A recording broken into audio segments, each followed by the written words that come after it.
Well, everyone, the M5 iPad Pro has officially came out. So let me go and give you a quick breakdown on exactly how to use this beautiful iPad. There's an infinite amount of things you can do here. It's a very good type of device, and I'm very, very excited for people to go ahead and be able to use it. So, number one, this thing is going to be giving you two different model sizes, either the bigger size display or the smaller one. This is the 11-inch model, the smaller one that I have, but also you can get a much bigger size panel inside of it. Now, with the iPad screen itself, it's 120 Hz ProMotion, and it's very, very nice. Now, the right way to kind of hold this is to kind of hold it with the front-facing camera sitting this way. So if you look at the top, there should be a little front-facing camera right up here. So you should be able to see it. It should be able to see that the power button is in the top left, and the volume buttons are in the top left as well. So you're going to have these three buttons right here, the volume buttons and the power button. You also have this little accessory port right here. You can plug in your Apple Pencil and stuff to it.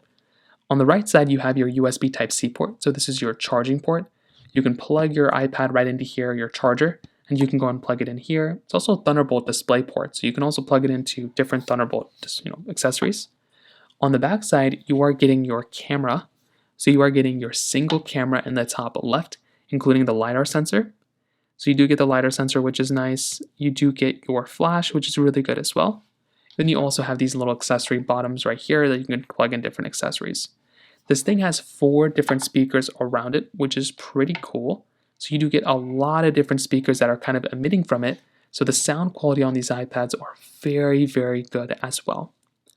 Now, turning on, turning off your iPad, you have a couple options. You can either press the power button right here to kind of turn it on, or you can also tap onto the display. So if the iPad is off, you can just tap onto the display one time and it'll basically turn on. Now, first turning on the iPad, you will almost always come inside of your lock screen. This is what your lock screen looks like, and you will basically have your date and your time right here. Now, there's a lot of cool things to keep in mind here. So any notifications that you get will basically pop up at the bottom portion right here. So if you get some sort of a notification, if you get some sort of a pop-up, those types of things will come up at the very bottom. So that's always a nice thing to have. Your lock screen will always give you some high-level information, which is something that I always love. Now, on top of that, you'll have your date and your time right up here as well. So that right there is also something that's really cool. You'll have your date and your time that you can kind of modify. Now, you can also go through and hold down on your lock screen. So you can hold down on your lock screen like this, and you will come into a little customization area. So what you can do is you can click on the customize button right here, and this will actually allow you to kind of go through and customize your lock screen a little bit more. So you can go through, you can add widgets to the side of your iPad lock screen. You can also go through and change, how things kind of look by swiping around. And you can even change the size of your time by dragging it from this side over here. So that right there is a very, very cool thing that you have. You can kind of adjust it, make it as big or as small as you want to. And that is another way that you can kind of get more and just add more flavor for the most part into your M5 iPad Pro. Whenever you're done, you can click on Done in the top right corner. You can tap back onto the display and you'll see your changes will then be submitted. Whenever you're ready, you can swipe up and you will come into your home screen. So this is your home screen. The previous thing we were in was our lock screen. So our home screen will basically be where we always end up going home. So if you swipe up from the bottom, it's always going to take you home. A home screen consists of apps, widgets, as well as different pages that are inside of our particular home screen in our iPad as well. So you can kind of start swiping around and kind of see what's going on. If you swipe all the way to the right, you will get into your app library. These are all the applications that you have inside of your iPad organized in these different categories. So that is something that's actually really cool here. You have a lot of different capability, a lot of different types of things that you can kind of modify here, and it is something that's really awesome. So that right there I think is something that's really, really cool, and you can swipe up from the bottom just like so, and you can kind of come out of it. Now what you can also do is you can kind of hold down on a widget or an application and you can kind of modify these things as well. Now what you can do is you can hold down on a widget like this and you can kind of move around a widget and kind of modify things. You can kind of remove widgets as well by clicking on the minus button, and you can click on cancel. You can kind of do all that. Same thing goes for applications. You can kind of move around an application, modify an application like that, and that also is another really big thing too. And then you can also swipe up and you can also do that as well. So you have your dock at the bottom. You can move around an application if you want to. You can remove it from a dock. You can bring it back into the dock. I think that's another really, really big thing to keep in mind there as well. And that in and of itself is something that's really cool. So I do think when you're kind of swiping through and you're kind of looking at all these things, that in and of itself is another really awesome thing. If you're inside of an application, right? If you're inside of an application and you want to go back home, you can always swipe up from the bottom just like this, and you'll come back to your home screen. Same thing with any sort of application. You just open it up, you swipe up, and you'll basically come back to your home screen. You can also, if you're already in an application, this little bar at the bottom, you can actually kind of drag in between applications and go from like one application to another just like that. So you do have that type of capability right there as well. You can kind of maneuver around, kind of, go from one application to another. That right there is also another really cool thing you can kind of do and modify there too. So that's something I actually really love a lot. So you have that type of capability right then and there in and of itself. And then you can also swipe to the side. You can kind of swipe up into the side and you will get all these different types of applications that you've previously opened. So you can go from here, you can kind of close out of an application just like this.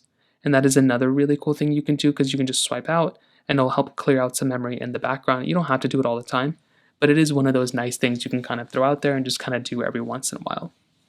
Now, if you swipe down from the top left corner, that will basically come into your lock screen again. It's like your status bar.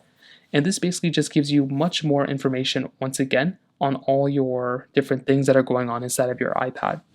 So now what you can do is you can go through, you can kind of, see your notifications again and all that kind of stuff. And then you can swipe back up. If you swipe down from the top right corner, so just like that right here, you can go through and you can see all your control center toggles. These toggles are really nice and really convenient because they allow you to go through and basically just get high level information and do a lot of cool things inside of your particular iPad. So they allow you to go through and basically turn on your screen recording toggles. You can go into your calculator. You can go and move your sound up and down. There's a lot of different cool things that you can basically do here. And that right there is another really awesome thing. So I'm a big fan of that. And I do think if you're going to go through and pick up an iPad, I would recommend modifying these toggles. You can modify them by clicking on the plus button up here. And you can go through and basically modify these toggles. There's also a power button in the top right corner right up here. So if you click onto or hold down on that power button, you'll basically be able to slide to basically power down your iPad, which is a really nice feature in and of itself. Now after that, what you can do is X out and you're going to come back to your iPad. One of the last things I definitely want to show you all is basically the software update panel inside of settings. So what I'd recommend doing is hopping right inside of your settings application, just like this. And then what I recommend doing is to go through and just kind of seeing all these different types of settings that you have inside of your iPad. There are a lot of different options here. You can kind of modify and kind of adjust really whatever you want to do. And that is something that's actually really awesome. Now you do have this general option right here. If you click on general, and then if you click on software update, which is right over here, what's going to happen is it's going to tell you and kind of actually let you know that there is an update available probably. For every single person watching this video, I would highly recommend going through and installing this particular update on your iPad. Whatever update's available, I would recommend installing it. If you have an M5 iPad Pro, click on the Update Now button, plug in your iPad, make sure it's charged up, and just let your iPad go through and basically update itself.